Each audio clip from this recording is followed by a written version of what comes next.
The day of Atilolo's job has come. And naive Makolo and Koduki were excited at least to replenish their financial diminishing pockets. Please watch Season 2 for details if you have not done so. In the castle of Kotola City, survival did not ask for permission. It demanded blood, risks, and most times, crime. For Makolo and Koduki, two boys who arrived in the city ignorantly pregnant of success but with lean pockets, the underworld did not knock politely. It stretched out its hand through a man called Atilolo. And they took it without options. The night of Atilolo's job promise came and the trio took a taxicab to a remote and unlit part of Kotola City, which was usually quiet. The street lights in that remote part of the city were dead, and the neighborhood was swallowed by darkness. Atilolo ordered the taxi driver to park the cab in a darker alley while he had this dialogue with Makolo and Koduki. I know you guys were looking forward to some tedious job, such as loading or offloading a truck. Well, it is a simple job this night. All you need to do is to stand and watch in the positions I will place you and carry some cartons into the cab later. And so, he placed both in different positions to watch out for intruders and whistle to him, if any. He left them on the sides of the opposite house and he went to work.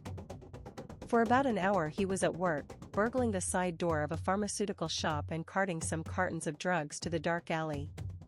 After loading the cartons inside the trunk, the trio pushed the car for about a pole and drove off. Koduki and Makolo were driven back to the castle and Atilolo and the cab driver drove away. The operation kept Koduki and Makolo spellbound. They didn't have any idea of what happened and couldn't imagine, but they expressed concern about their pay in this chat. What was that job that we just came back from? I cannot understand that we were there to watch for intruders and carry a few cartons into the cab later. And nobody is telling us anything. There is something about that job in darkness. I guess that our boss had burgled a place to remove those cartons. I am scared. Me also. What do we do now? Should we ask him to tell us about it? No. No. Let us wait for him to tell us whatever he wants to. I want to hear how we would be paid and who would pay us. 2 days later, Atilolo came back to the castle in a joyous mood. He laid bundles of money on the makeshift table in his bunk, amounting to thousands of kotos, the local currency of the nation of Bamako, to the shock of Makolo and Koduki. And he followed it up in this chat. Hey guys! It's payday today. You guys did a great job and so deserve a good pay. Each of you will get 2,000 kotos. Enough to change your lives for the next few months. Boss? Boss? Is this a dream? I have never owned such an amount of money in my life. I am excited. Me too, boss. So, I can buy new clothes and have enough to live on. Good that we follow your instructions. Now, I can trust you. They paid the castle tax, the mandatory cut to zombie, the unseen head of state of the castle. Still, enough remained. Enough for clothes. Enough for shoes. Enough to feel powerful. Atilolo led them to a street market where clothes and shows are hawked by street traders and Makolo and Koduki equipped themselves with pairs of jeans, shirts, and shoes.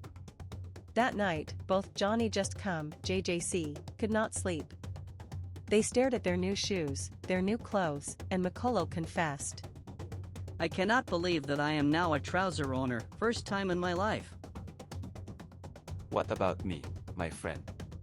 I have worn khaki and khaki all my life.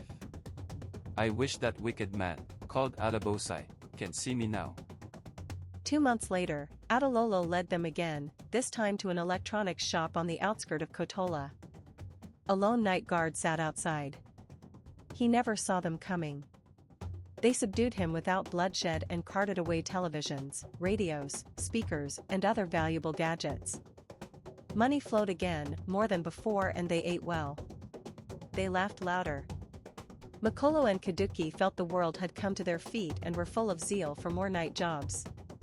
Atilolo, now establishing himself as the Supremo, rented a single room for them to move but instructed them to contribute for the monthly rent payment, according to this dialogue.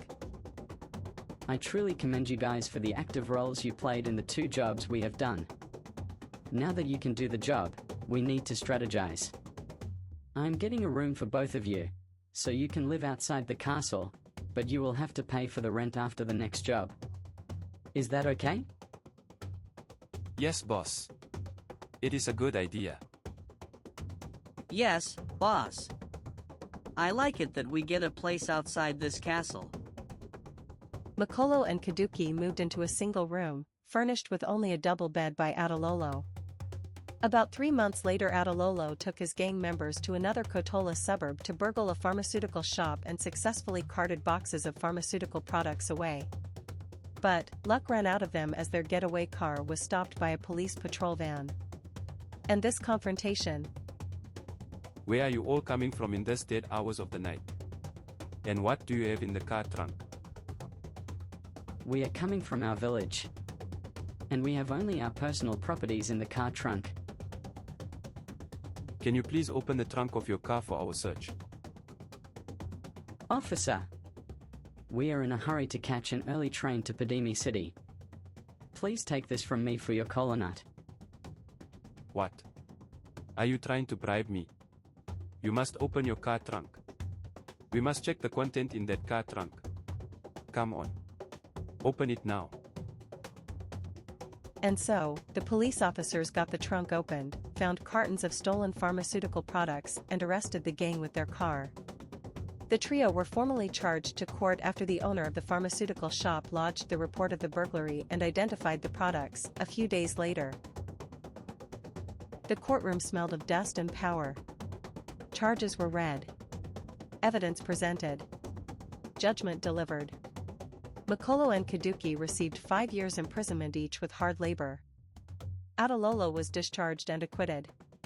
Rumors had it that he belonged to a secret cult, and the judge in that case was also a member.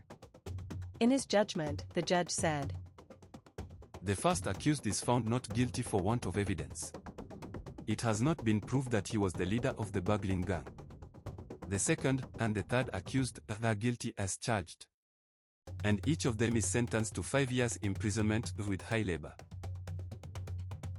They were separated immediately. Makolo was sent to Kotola City Prison and Koduki to Yamaguchi City Prison.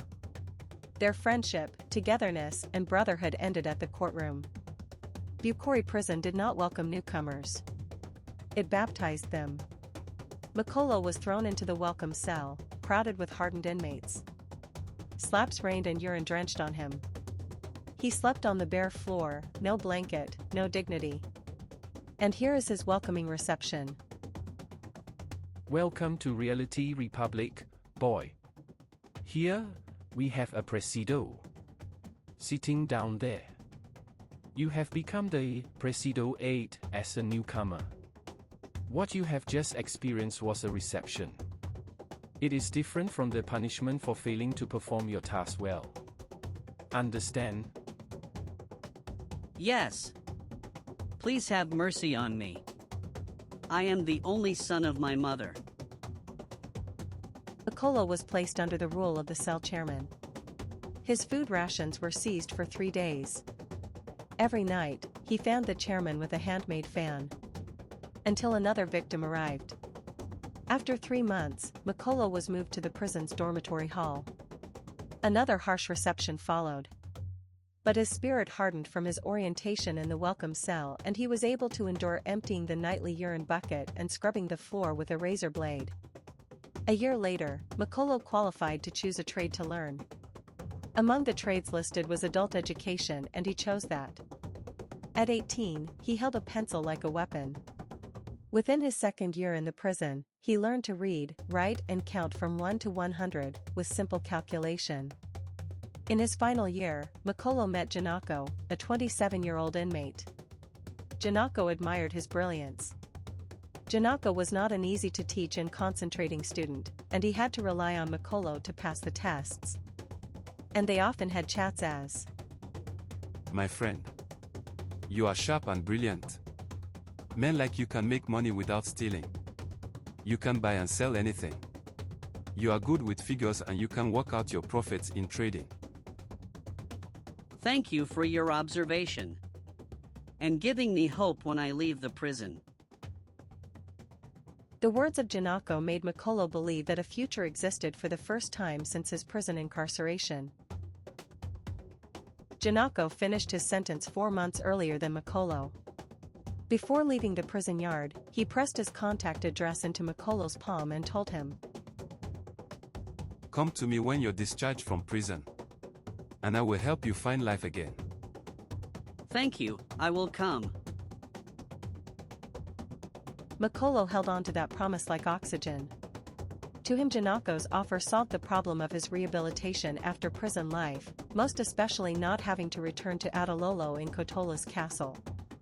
The prison gate finally opened for Makolo to step out older, wiser, and scarred. With nowhere else to go, he went straight to Janako. And for the first time since Kotola City swallowed him, he walked full of hope, at least, partially. Sometimes, prison does not just punish. It reveals. And sometimes, a boy, nicknamed Jaguda, must fall twice before learning how to stand. Does Janako truly mean well for Makolo, or is he luring him into another trap? The odds are greater. What lies ahead for Makolo in the camp of Janako? Watch out for the Syndicate, Season 4. The Syndicate is telling the life story of an average African child born into a wealthy family by any standard, but subjected to a world of crime. Not by design but by 3 factors: parental lifestyle, traditions, and societal encounters. Makolo has got the first baptism of imprisonment before he clocked 21 years old. A relationship from the prison has promised him a clean slate. And he has naively accepted the offer. But is he walking into another booby trap? Don't miss the Syndicate, Season 4. Coming soon.